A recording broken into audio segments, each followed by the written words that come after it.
vamos nem num terreno, vamos numa Pop 100. Aí eu postei até no Twitter, a Pop 100 tá custando 12 mil reais, uma moto de 100 cilindradas, 12 mil reais, né? Eu comprei um apartamento 115 metros quadrados, varanda gourmet, 4 quartos, não sei o quê. Com o que eu paguei na época, Uhum. você não compra uma kitnet hoje. Hoje um apartamento mínimo em São Paulo é 500 mil. Vamos lá, vamos pro item 3 aqui, tá? Faça o dinheiro trabalhar pra você. Se você tivesse com bom dinheiro hoje, Uhum. onde você ia botar esse dinheiro pra fazer trabalhar pra você? Eu colocaria nas minhas empresas. Não, mas supondo que você não tem nada. Uhum. Você não tem nada, Uhum. tá? Você só tem o dinheiro, Uhum. tá? Então, Eu abriria a empresa. Mas aí você tá pedindo pra alguém abrir uma concorrência pra você, Por quê? né? Você colocar numa empresa do mesmo tipo que a sua. Não, é porque assim... Não, aí no caso, Ah. você não seja meu concorrente, senão... Mas eu presto serviço para outras empresas, eu fabrico para outras empresas, né? Porque Sim. minha estrutura, querendo ou não, ela é cara e tal. E hoje aí eu fabrico para umas 8 empresas, eu fabrico moedas para umas 8 empresas aí no Brasil que vendem também Que moedas. legal. Vendem moedas e barras, aí elas são varejo. Eu gosto de ter empresas porque você pode investir na bolsa, eu acho legal também. É bom para diversificar, eu tenho um pouquinho também. Mas a sua empresa depende de você, você que vai acordar cedo, você sabe o balanço. Se você quiser fazer alguma coisa, você que faz, você é a diretoria, entendeu? Então eu acho muito legal, principalmente os jovens, abrirem seu próprio negócio. Não é para todo mundo isso. Sim. Aí tem outras alternativas. Você pode investir em imóveis, você pode investir em ações, em fundos e outras coisas, né? Em commodities também, você pode simplesmente comprar Aí também não deixa de ser empreendedorismo, você comprar o café e... eu compro o café por 30 e vendo por 40.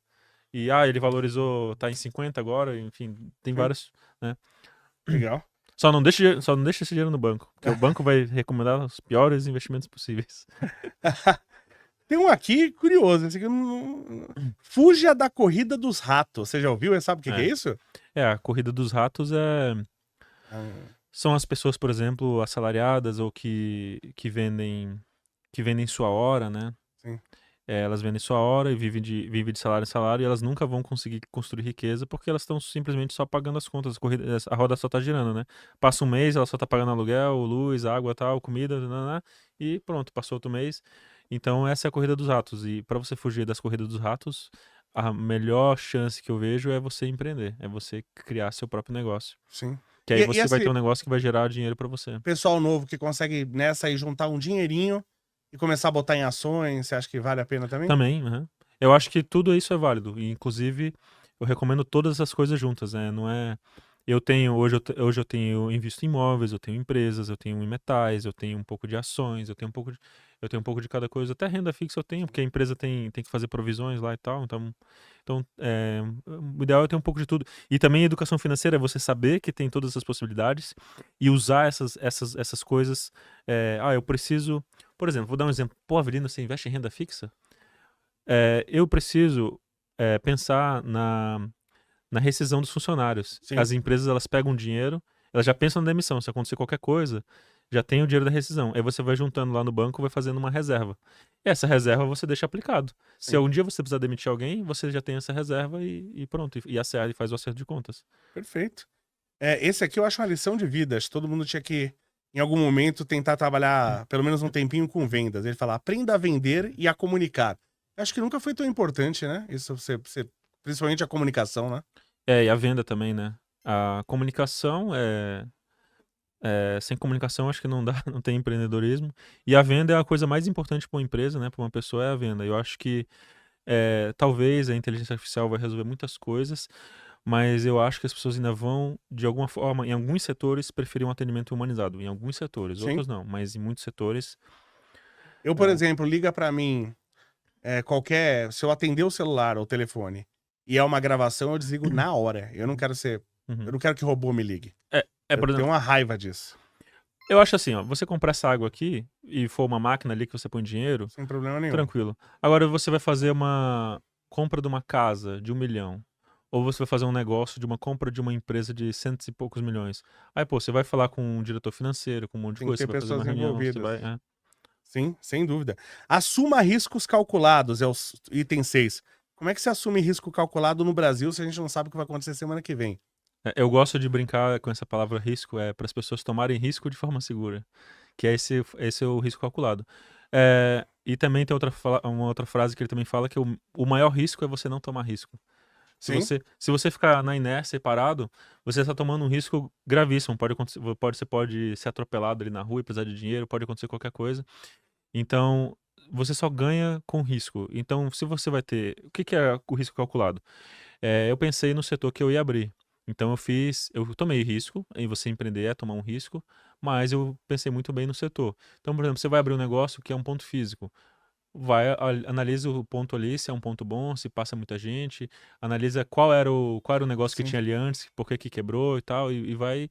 Então, quanto mais você estudar, menos chance de você tomar um risco não calculado, né? É, é, é, e é difícil fazer isso. Eu tenho um amigo meu que ele abriu uma loja, né? Vamos dizer assim, um fast food, vai? E ele abriu num calçadão. E o pensamento era assim, né? É um calçadão, é lotado, a gente passando o tempo todo aqui. E no centro de São Paulo. E não foi pra frente, ele fechou esse negócio, porque era pessoas que só passavam correndo e tal, não sei o quê, e pessoas que passavam ali, muitas de. Quem trabalhava nos prédios ali em volta, o cara já tinha um lugar de comer, levava comida pra lá, ele nem queria sair e tal.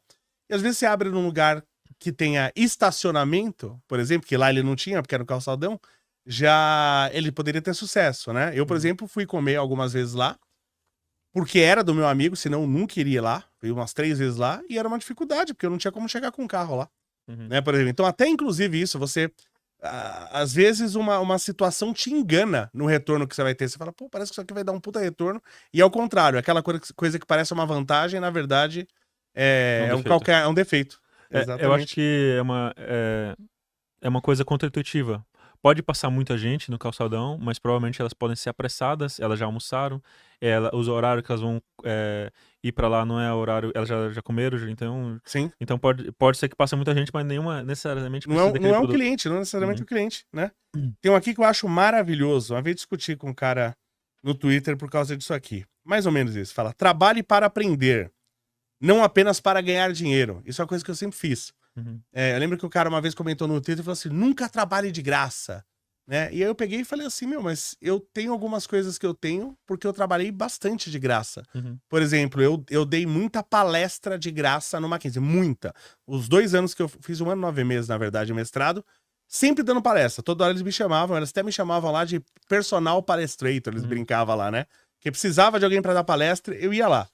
E nunca ganhei nada. Uhum. Só que na hora que apareceu uma vaga lá, eu fui o primeiro que os caras chamaram. Uhum. Então eu fiquei 15 anos ganhando salário Uhum. por causa dessas palestras que eu ia lá, né, de vez em quando, para dar para eles. E aí eu lembro que eu falei isso, eu falei: meu, às vezes vale a pena você fazer um serviço, uma outra, e não cobrar, né? Já fiz isso Uhum. muitas vezes. Cara, não, isso é um absurdo, eu não faço. Eu falei assim: bom, eu faço e pra mim deu certo. Ah, aí o cara falou assim: ah, então me ensina. Eu falei assim: claro, me paga. Você tá falando que não é pra trabalhar de graça. Eu falei: então você me paga, eu te ensino. Eu falei: você acabou de me falar que não é pra trabalhar de graça. E outra coisa, você não vai trabalhar, você tem que escolher pra quem você vai trabalhar de graça, Uhum. né? Você não vai fazer pra qualquer um. O Sim. cara é um desconhecido, não sei quem Uhum. ele é. Então Uhum. você me paga, Uhum. né? Então não é assim. Mas o É, que você acha disso? Trabalhe eu, pra aprender, não apenas para ganhar dinheiro. eu acho que tem dois níveis. Hum. Tem um nível de. Os ricos também trabalham de graça, eu já vou explicar por É isso. claro.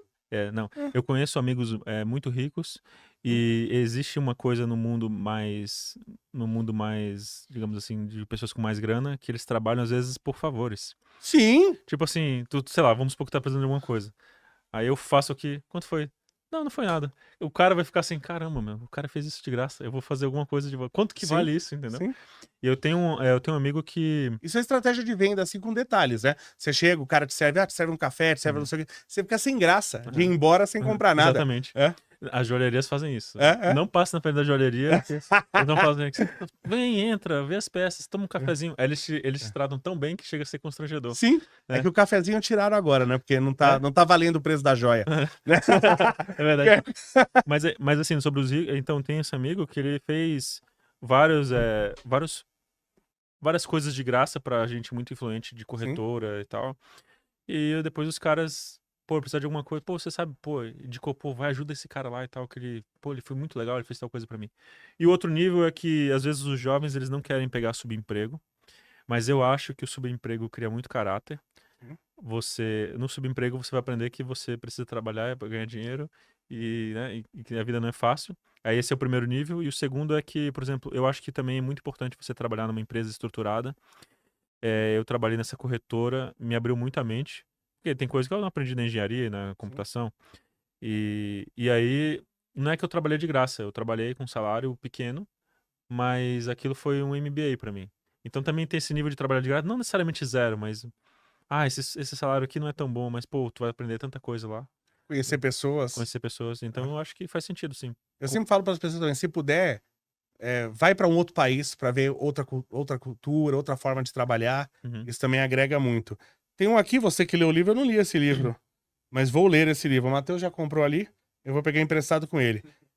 Entenda o poder das corporações. Tem um resuminho aqui, você sabe o que... Vamos lá. Pode falar o resumo? Empresas têm vantagens fiscais e legais que indivíduos não têm. Aprender sobre isso pode ser vantajoso. Ele tá falando da diferença da pessoa física e da PJ. Então a pessoa física tem suas limitações, que a PJ tem umas coisas que ela consegue exercer mais, né?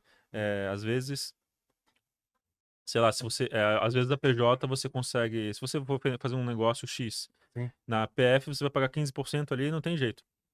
Na PJ, dependendo do regime tributário que você vai estar, você não pode até não pagar nada. Sim. Inclusive os ricos, eles pagam poucos impostos, às vezes nada. Às vezes eles ganham o retorno dos impostos. Eles não somente não pagam, mas eles ganham dinheiro do governo, né? Por exemplo, você ter uma empresa, eu tenho uma empresa que é inclusive no regime do lucro real. Aí tá no regime do lucro real, eu abato a despesa e tal, eu faço a da despesa todo mês. Entendeu? Ó, Sim. então, por exemplo, assim, um outro exemplo disso aí, de você, o poder das corporações. Em vez de você ter, eu aprendi isso com pessoas muito ricas, em vez de você ter um carro ou uma casa na sua pessoa física, o que que os ricos têm? Eles não têm isso na pessoa física. Ter na pessoa física é burro. Você tem uma holding, e aí na holding você tem os seus imóveis. Porque quando você for transferir para outra pessoa, é muito mais barato. Quando você der herança para seu filho, é muito mais fácil. Você troca ali os acionistas da holding e já era. Você não vai pagar o imposto da herança. Então você não vai Sim. pagar o imposto da herança, não vai pagar às vezes ITBI, vai ser muito mais fácil de você movimentar. Você ter uma empresa, você ter um carro no nome da minha empresa, que é no lucro real, se eu preciso me deslocar, esse deslocamento foi a trabalho. Então, a gasolina foi uma despesa. Sim. Despesa abaixo do imposto. O carro tem a depreciação. A depreciação vai para o meu balanço e eu vou pagar menos imposto. Né? Eu vou pagando menos imposto, até o momento que chega em zero. Sim. Eu tive um gasto com alguma coisa, com viagem, eu vou colocar na despesa. Então, a pessoa física tem a sua importância, mas a PJ, o poder das corporações é esse. Você consegue pagar poucos impostos dessa forma. Não, isso é importante você falar, porque volta e meia aparece um imbecil, tipo o Ciro Gomes. Temos que aumentar o imposto de herança. Eu falo, não, o cara já se ferrou pra Uhum. comprar uma casa, aí o cara morre, o filho vai ficar só com aquela casinha. Aí tem que pagar herança, imposto na herança, ele não tem o dinheiro. Uhum. Ele só recebeu a casa, ele não tem o dinheiro, ele vai ficar sem a casa? Uhum. Não, mas é pros ricos. O rico não paga, filho, o rico não paga. É sempre essa conversa e os trouxas caem. O rico não paga. É classe média e a classe baixa que paga. E, meu, eu conheço gente, são uns caras rico mesmo, mas contudo, aqui você fala, pô, pra tirar o dinheiro do Brasil, é um puto imposto. Os caras têm uns canais lá que o cara manda, fala, se quiser mandar 1 bilhão agora pra fora, o cara manda. E ninguém fica sabendo. Cai na hora lá, ninguém fica sabendo. Então não adianta, não vai nessa história de que é pro rico, porque não tem essa. É sempre a gente que vai pagar, então não seja trouxa, tá? Por favor. Esse aqui eu acho importante, hein? A 9, controle suas emoções. Medo e ganância pode levar a decisões financeiras ruins. Mantenha a racionalidade. Eu fazia, inclusive, trabalhos com a turma mostrando como o emocional atrapalhava as decisões e o resultado do trabalho, né? Você acha que essa é uma característica forte dessa geração? Esses jovens têm dificuldade de controlar as emoções? Eu acho que uma das principais coisas aí, que eu acho que é mais importante, é o medo, é ter cuidado com o medo. Porque o medo, se você tiver medo, você não sai do lugar. Então, não vou... eu fico brincando que a geração, essa geração, não todos, né, mas vida, céu, se eu aprender, e o governo vai me taxar, tal. Se você ficar só reclamando, você não vai pra frente. Então, infelizmente tem os impostos, eu acho que é quase um roubo, Sim, é um roubo. é um roubo, mas estão aí. Então, o que você tem que aprender aprender a não pagar esses impostos, né? Você não Fazer acha eles que questão. o grande problema dessa... Eu vejo o grande problema dessa juventude é a ansiedade. E eu nem culpo eles, porque é o seguinte, antigamente você comprava um terreno por 10 mil reais. Então o cara trabalhava, pô, eu juntando tanto, em 1 ano e meio, 2 anos eu compro um terreno. Hoje você vai ver um terreno aí, custa meio milhão. O cara fala, caraca, eu vou trabalhar 100 anos, eu não vou poder comprar um terreno. Então acho que isso gera muita ansiedade, porque o cara não vê. Ele não vê possibilidade pra ele da vida que os pais deles tiveram. Ele não vê ficar, vou comprar uma casa, vou comprar um carro, vou ter uma família e sustentar minha família. Ele não consegue ver isso no futuro por causa do peso do Estado nas costas. O Estado tá matando, né, as pessoas, literalmente, porque pessoas se suicidam e tal, o Estado tá literalmente matando. Você não acha que a ansiedade hoje é o principal problema dessa... Eu acho que sim, mas assim, eu também acho, essa geração, eles sofrem muito também. Vou defender um pouco eles aqui, porque, que nem você disse, vamos nem num terreno, vamos numa Pop 100. Eu postei até no Twitter, a Pop 100 tá custando 12 mil reais, uma moto de 100 cilindradas, 12 mil reais, né? Eu comprei um apartamento 115 metros quadrados, varanda gourmet, 4 quartos, não sei o quê, com o que eu paguei na época, você não compra uma kitnet hoje. Hoje um apartamento mínimo em São Paulo é 500 mil. Então, A Pop 100, eu paguei muito menos a Pop 100 é 12 mil. Aí o carro popular, o Kwid lá... 70 mil. Pois é. Então, assim, de fato, as coisas ficaram mais caras, a inflação comeu muita coisa. Obrigado, governo. Então, nesse sentido, essa geração é vítima, mas só que você nunca pode ser vítima. Ao mesmo tempo, eu acho que no passado tinha algumas oportunidades, mas hoje, pô, tem internet, tem chat GPT, tem rede social, sabe, eu tinha que vender gelinho quando era criança. Hoje um garoto faz um canal de cortes, ele ganha absurdamente mais do que eu ganhava. Isso. E quando ele dorme, tá lá fazendo... Tá lá ganhando por ele. Pois é, fazendo um canal de corte. Então, hoje tem muita oportunidade também. E essas oportunidades, elas são... No gelinho, você precisa trocar o seu tempo por hora, trocar sua hora por dinheiro, é linear, você vende 100 gelinho e é tanto... E hoje as oportunidades que essa geração tem são muitas oportunidades exponenciais. Porque com 12 anos era o que eu tinha. Eu não tinha muitas opções com 12 anos, né? Até já cheguei a trabalhar, assim, em mercado, arrumando moleque, assim, ajudante. Mas você não tinha muitas opções na época. Pois é. Né? E investir em sua mente. As pessoas estão investindo na mente hoje? Invista em sua mente. O maior ativo... Olha aqui o livro concordando com o que eu falei, que os trouxa dos esquerdistas falam que eu tô errado. O maior ativo que... E eu não tinha lido isso antes não, hein? O maior ativo que você possui é a sua mente. Invista em educação e desenvolvimento pessoal. Concorda? Concordo, com certeza. E como é que se investe em mente? Você acha que a pessoa tem que procurar... Porque assim, eu nunca fui um cara de... Apesar de ter uma formação acadêmica muito forte... Eu sempre fui muito autodidata, eu sempre fui muito de aprender sozinho. E eu acho que as pessoas hoje estão muito dependentes de curso. Eu tenho que fazer curso disso, fazer curso daquilo, fazer curso daquilo lá. Eu acho que esse aprendizado autodidata, às vezes, ele é até mais rápido, porque você corta o ruído. Preciso aprender tal coisa, então vou aqui. E um curso, às vezes, é bom, eu faço cursos também, mas às vezes vai estar introdução, contextualização, não sei o quê. Aí você vai abrir muito o leque, vai ser muito generalista. Sim. E o legal. E hoje, assim, você faz. Eu tô usando muito o chat GPT, voz, e eu faço muitas perguntas pra ele. E aí vai evoluindo, e eu aprendo, eu tiro todas as minhas dúvidas. Eu também. E aí você vai se resolvendo aquilo, né? Mas eu concordo, sim, que o maior ativo é a nossa mente, com todas certezas. Sem a nossa mente, a gente não consegue. A gente produz riqueza dessa forma, a gente resolve os problemas dessa forma, né? Com a nossa mente. Bom, esse 11 aqui você já falou, né? Crie múltiplas fontes de renda, não dependa de uma única fonte de renda, diversifique para a segurança financeira. E o último, esse eu quero que você explique o que é. Tenha uma mentalidade de abundância. Acredite que há oportunidade suficiente para todos. Isso ajuda a identificar, aproveitar essas oportunidades. O que é uma mentalidade de abundância? É legal, isso aí, vamos atacar os esquerdistas agora. Eu gosto de atacar esquerdistas. Os esquerdistas, eles acham que o mundo é um jogo de soma zero. Isso é uma das maiores burrices que eu já ouvi na vida. De fato, os recursos na Terra, eles são escassos, mas a riqueza, ela não é escassa. Então, tanto que os recursos no planeta continuaram os mesmos nos últimos 100 mil anos, e a riqueza foi subindo, porque a riqueza são as trocas voluntárias. Então, eles acham que você me vendeu uma coisa, você tá perdendo e eu tô ganhando. Ou eu tô ganhando... Não. E, na verdade, é a Dilma ao contrário. Todo mundo vai ganhar. Sim. Um só não vai ganhar, todo mundo vai ganhar. Perfeito. E outra coisa, a gente tá se expandindo aí. A gente tá começando a explorar o nosso sistema solar, né? Daqui a pouco a gente vai trazer recursos de outros lugares. Vamos aumentar a nossa quantidade de recursos. Invista em prata com a Real, com U no final. Dentro da plataforma você pode escolher quantas gramas você quer comprar, o preço máximo que você quer pagar. Assim você vai estar investindo diretamente num dos ativos que tem mais potencial de crescer, porque a prata ela é utilizada em painéis solares, indústria química, indústria farmacêutica, indústria automotiva, equipamentos eletrônicos. O celular que você está usando provavelmente ele está cheio de prata dentro e você pode ganhar com um dos ativos que mais tem potencial de valorizar. Para analisar ações, BDRs, fundos imobiliários, acesse a plataforma do Investidor 10, inclusive para você gerenciar a sua carteira, saber quanto de dividendos você vai receber. Inclusive, eu deixei a carteira da minha filha, a Laurinha, ela tem 3 anos e já invisto para ela. Todos os ativos tá no link aqui embaixo